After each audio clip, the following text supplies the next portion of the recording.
Okay, today we're down in chapter 22 of the book of Proverbs.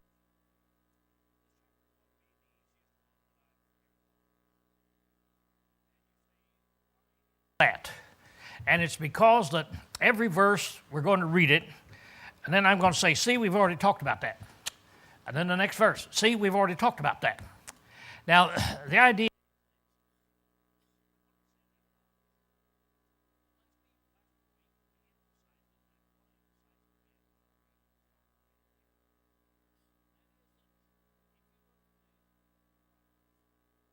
you will see hundreds of proverbs that are in there, and you realize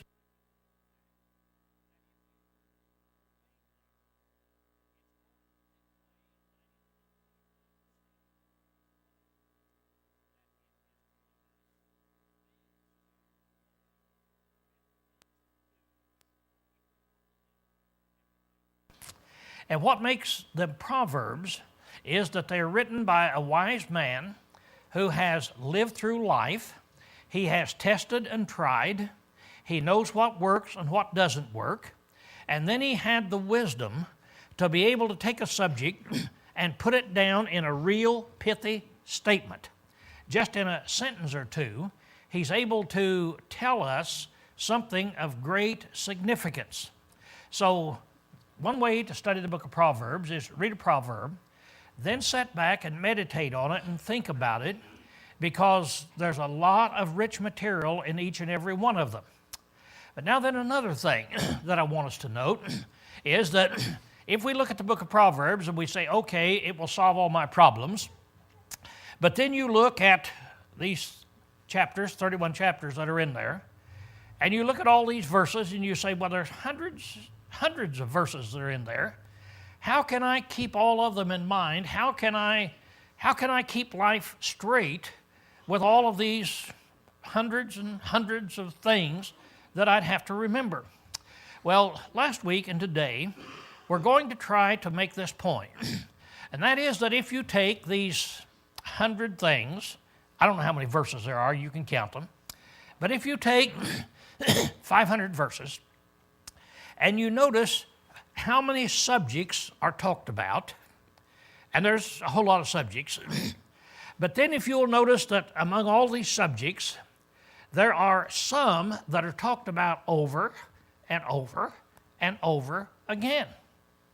And so we've made the point the same way that a loving parent will tell a child over and over and over and over again about certain things. And you say, what are the things that parents keep repeating and telling the children to do or not to do? It boils down to just a few things. When they're 3 or 4 years old, you take them to visit somebody's house, and on your way over, you tell them, now you behave today. You make sure that you say thank you or please, and you behave.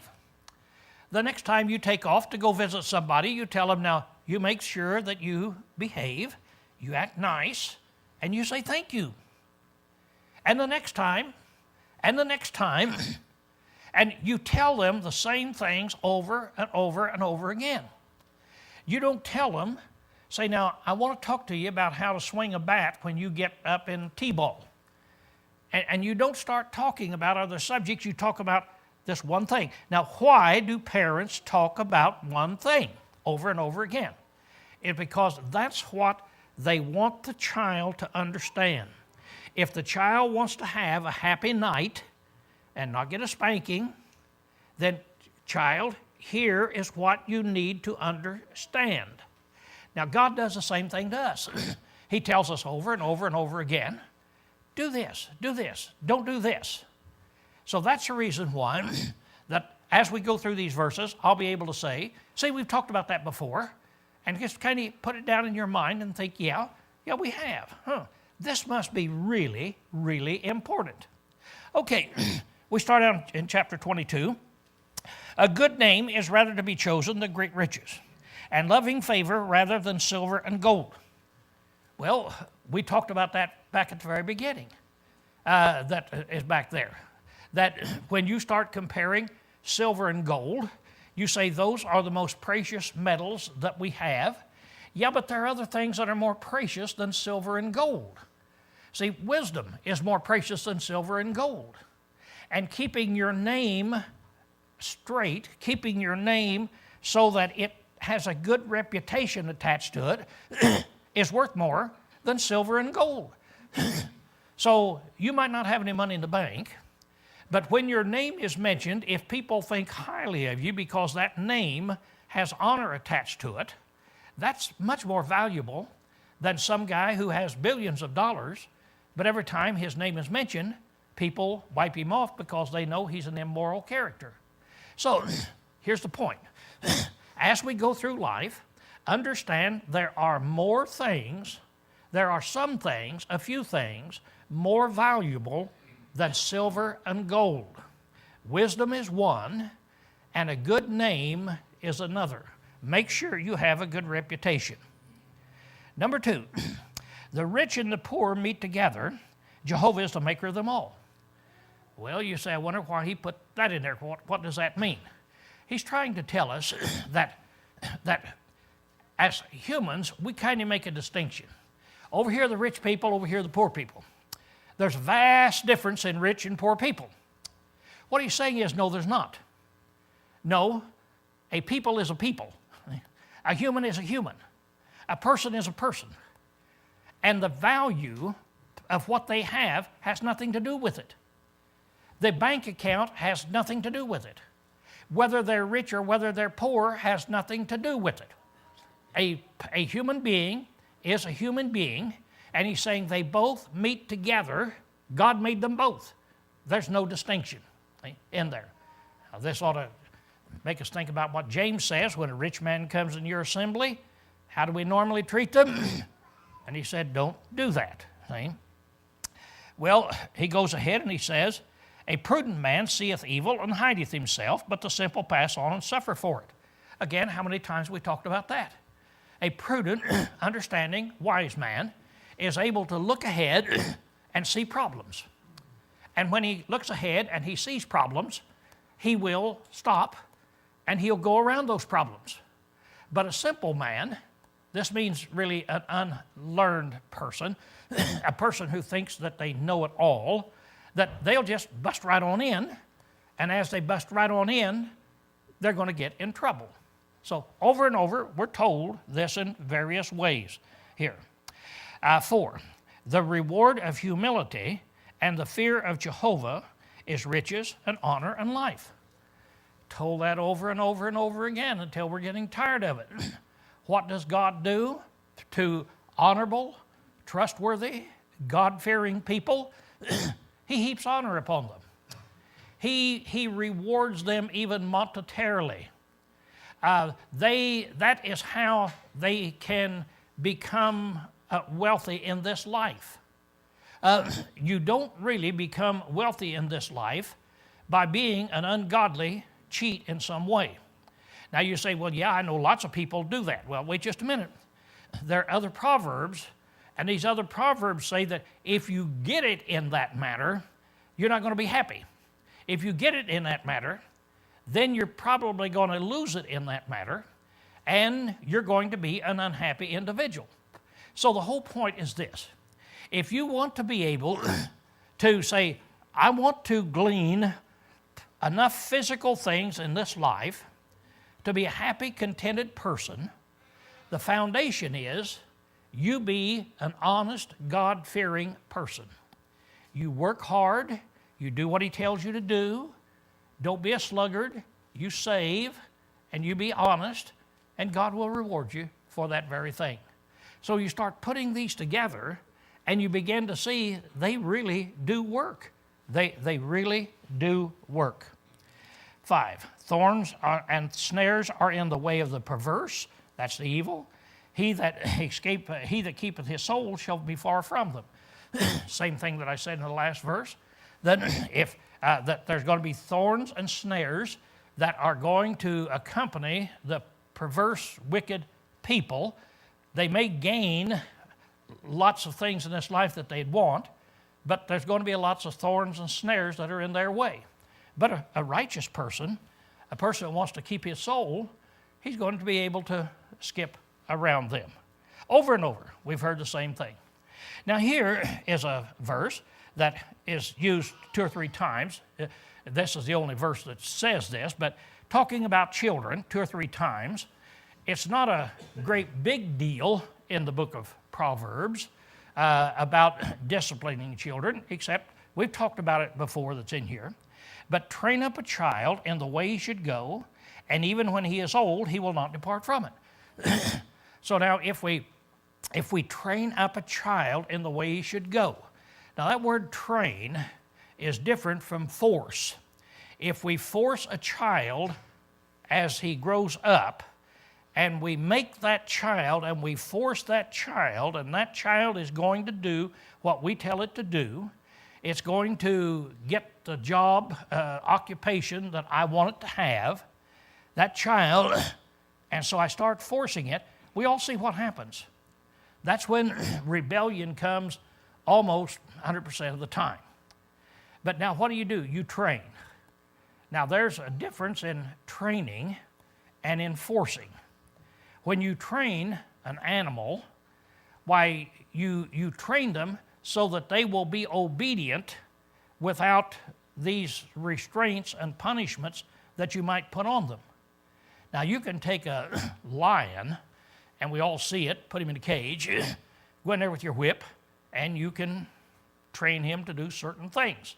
What you're really doing is you are teaching him, you'll either jump from here to here, or you're going to get the sting of your life.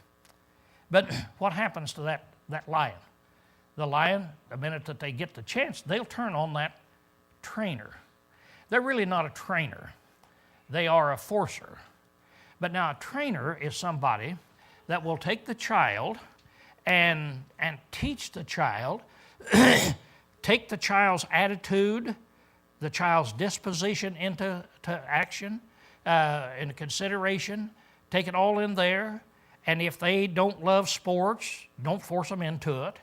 If they don't love this other technique, don't force them into it, but train them so that they can be successful in whatever way it is that they have a disposition and an attitude to go.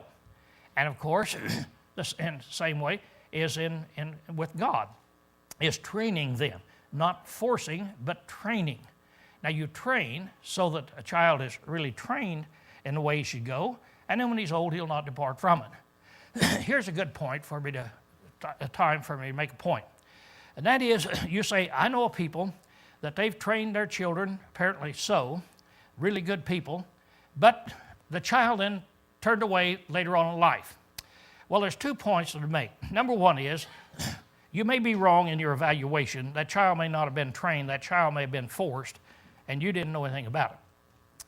But the other hand is, in these Proverbs, and this is the important thing, in these Proverbs, they're taking things that are generally true. He's telling you things that are generally true, not that are true every time. In other words, an honest, God-fearing person doesn't get rich every time they're an honest, God-fearing person. There's lots of them that are poor. It doesn't happen every time. But generally speaking, that's what happens. There are some of the most ungodly, wicked people in this world that have been blessed with riches and health and long life and honor and power, but they're very, very few. In other words, nothing you can say really boils down to an absolute certainty. If you do this, then here is what will happen. The Proverbs telling you 99% of the time, here are things that will really happen. So is it possible to train your children and yet they go astray? Yeah. One time out of every so many hundreds, why, yeah, it can happen. Is it possible to be a wicked, drunk, cheat, liar, and be a powerful man, always happy, full of health, live a long life? Yep, yeah. You see some of these people and 107 years old and how do you get there? I drank whiskey every day. I smoke a cigar every morning, every afternoon. I do this and that. So then we say, okay, the way to live a long life is make sure that you drink every day and smoke cigars every day. And you say, no, if you'll take 1,000 people or 10,000 people and have them all to drink whiskey, be drunks, smoke cigars, and then look at their life, what will happen to 999 of those 1,000 people? See, they're going to die when they're 42 years old. But there'll be a guy that'll be able to do this. Now, the book of Ecclesiastes tells us God made life that way, purposely. You know what the purpose is that God had? Ecclesiastes said, so that we can never find out the purpose of God. We can never find out how life really works.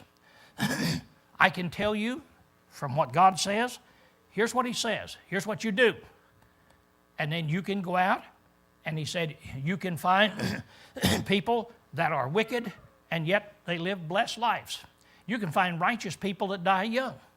And said, God made it this way so that we'll never be able to find out. So here's the way we have to live life. The whole idea is you take what God says and you do what God says. You be righteous, you be godly, you do this, not just to make money, but you do this because God said it, and God will provide rewards and honor that go along with it. So there's method in the madness, you want to put it this way. There's wisdom in the whole thing, in the way God has arranged these teachings that he has given us. So our whole thing is, listen to what he says, and let's put it into practice. And when we do that, we're going to miss all these troubles 99.9% of the time. 7, the rich rule over the poor, and the borrower is servant to the lender. Now, we've talked about this. How many times have we talked about money? And we're going to do it again here today. How many times have we talked about don't become a surety or don't sign a note, and become a guarantor for other people's debts, that he tells us about this? Well, now here's something he tells about when you're borrowing money. Now, he said, in this world, the rich rule over the poor. That's just a fact of life. They do. You look out and you see it, and yeah, the rich have the money, they have the power, and they rule over the people who don't have it, whether we like it or not. Every society, democracy, or dictatorship, it doesn't make any difference what it is. This is always true. Then he says, now, the borrower is servant to the lender. So when you go and borrow money from somebody, you're not just borrowing some money that you can go use, but you're actually putting yourself as a servant of that individual. Now, I can guarantee you that if you need $10,000 and you want to buy a car, you want to buy something, so you come to me, and I loan you $10,000. Sure, I'll be happy to loan you $10,000. I'm not putting any pressure on you or anything of this nature. Now, what are you going to think about every time you see me? I owe him $10,000. Let's suppose that you get ready to go somewhere to eat, and so you go to some expensive restaurant, and I happen to drive up. How are you going to feel? Oh, I owe Lowell that money, and here it is. I'm out spending it. I'm frivolously doing this. You're going to be on pins and needles every time you're around me. It's just that simple. Okay? And so he said, just keep in mind, when you borrow money, here's what you do. You put yourself in that kind of a situation. Well, he that soweth iniquity shall reap calamity. We've talked about that. The rod of his wrath shall fall. that evil person gets mad and going to correct things by his wrath, and it's not going to work. That is in there. He that hath a bountiful eye or a benevolent eye, one that is a giving eye, he shall be blessed, for he giveth of his bread to the poor.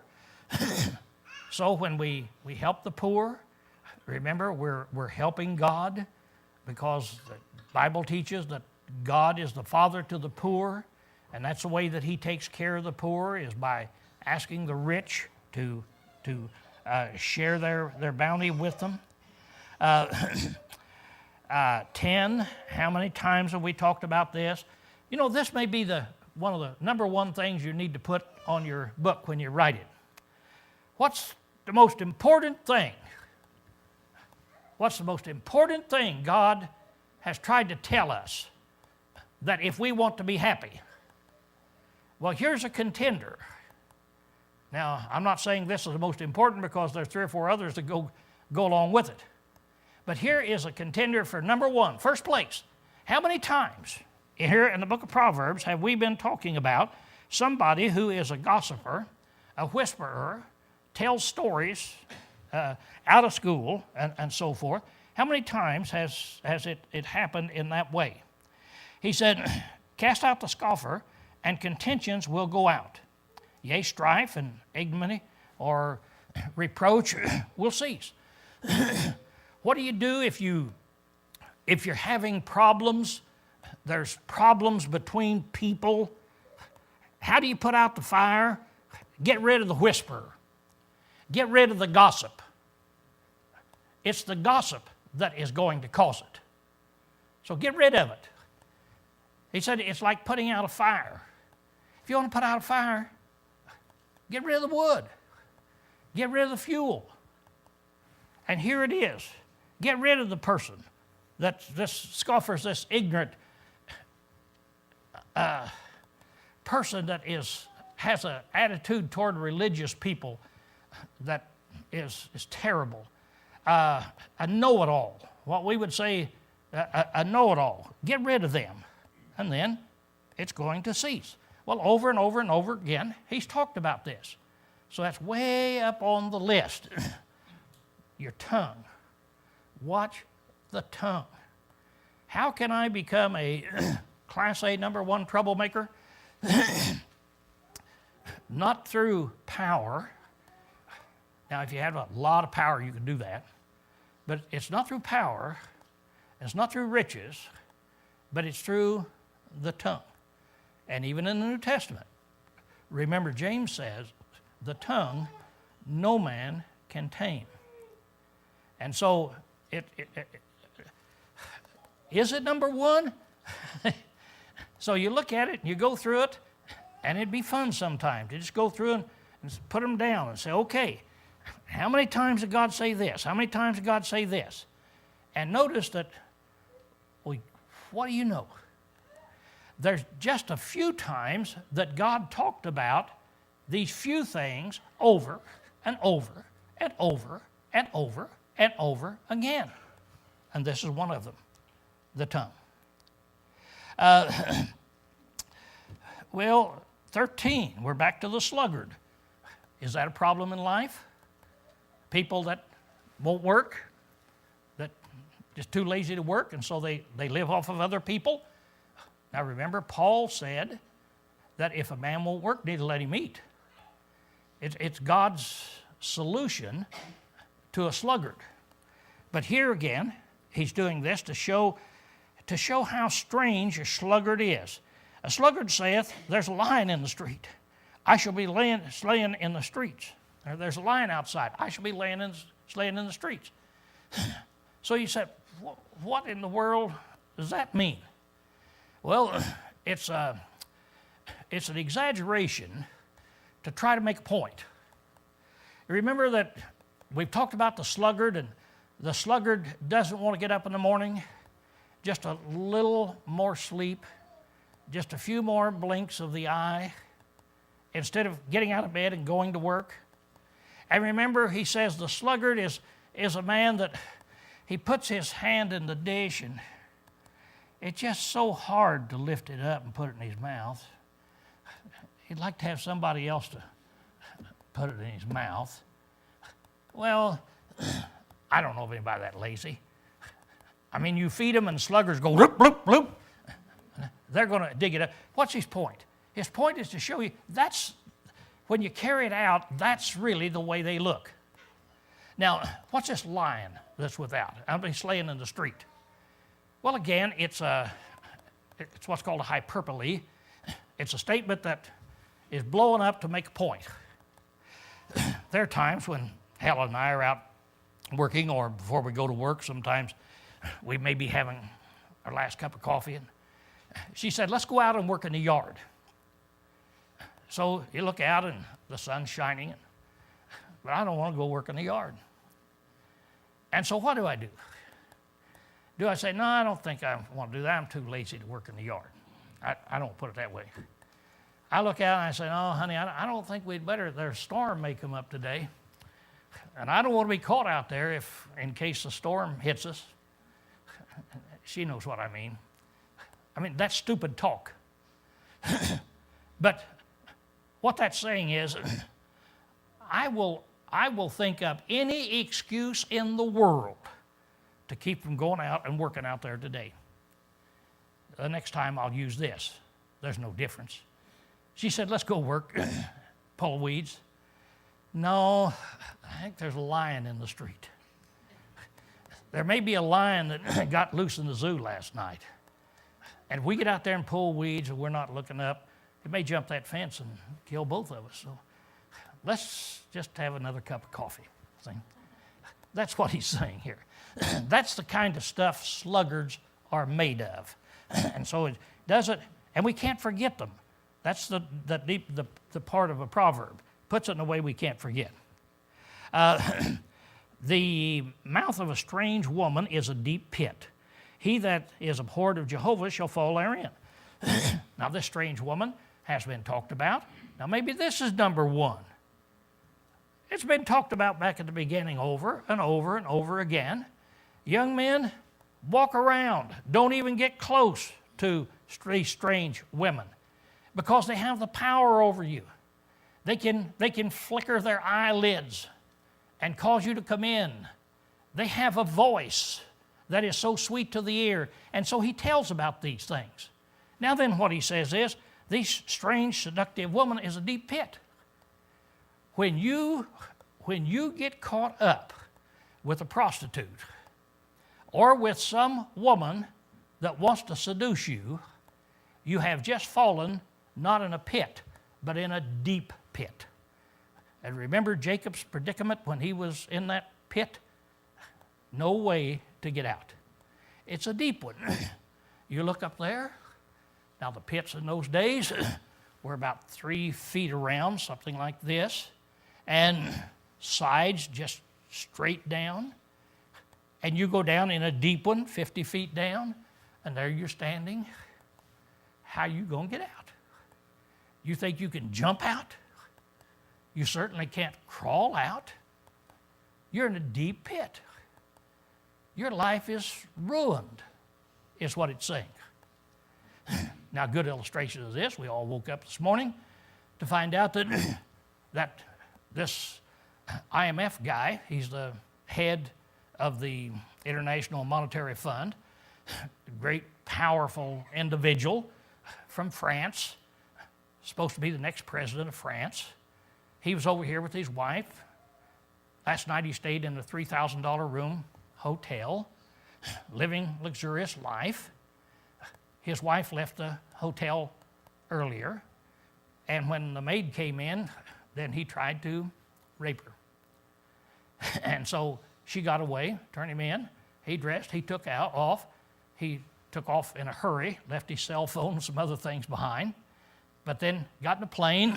And this morning the plane was getting ready to take off to Paris, and the police walked in the plane and arrested him while he was sitting in first class beside his wife. How do you suppose the guy felt? When they told him to put out his hand, you're under arrest. This great, powerful man that $3,000 hotel room. Terribly powerful. How do you suppose he felt? And so now he's waiting. Tomorrow he'll be arraigned. How do you suppose he's feeling right now while we're talking? What do you suppose he's saying to his wife? What do you suppose she's saying to him? You think he might have fallen in a deep pit when he got carried away in this? Be careful. Be careful about sexual temptations. It happens all the time. Well, that may be number one. When I read your book, I'll know. Where do you put it? Do you put that number one, or do you put gossip number one, or something else? See, there's only a few of them that just over and over and over and over again. Well, 15, foolishness is bound up in the heart of a child, but the rod of correction shall drive it far from him. Isn't that a cute way of saying that children need discipline? Of course, we've gone through past years showing, no, children do not need discipline. In fact, if you spank your children, then you'll probably turn them into a serial killer. They'll just become so hardened and so mean. No, this is saying they need to be disciplined. They need to understand. There's reward if you do good. There's punishment if you do evil. That's the way you and I work every day. Everybody else works in the world that way every day. That's the way God works. That's the way God controls me.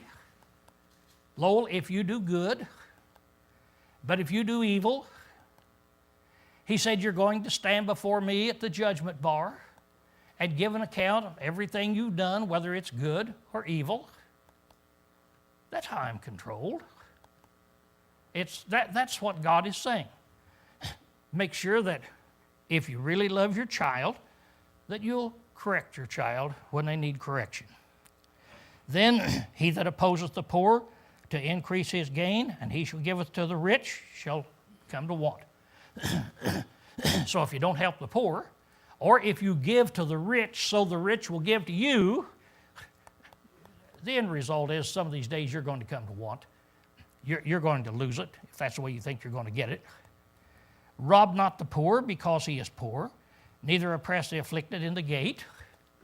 The danger people have is always trying to do something for the rich, but they oppress the poor people. He said, don't do that. And the reason, for Jehovah will plead their cause and despoil of life those that despoil them. So just make sure God knows what's going on. And when you're dealing with poor people, should you give them money? What would God do? Just look at it that way. Then make no friendship with a man that is given to anger, and with a wrathful man thou shalt not go. How many times have we talked about this? Stay away from angry people, because they're going to get in trouble. And if you're a friend of them, you're going to get in trouble, and you're even going to learn their evil ways. Then he goes on down in 26. Be thou not one of them that strike hands, or of them that are sureties for debts. There's again, I talk to you here. How many times? How many times has he told us about this?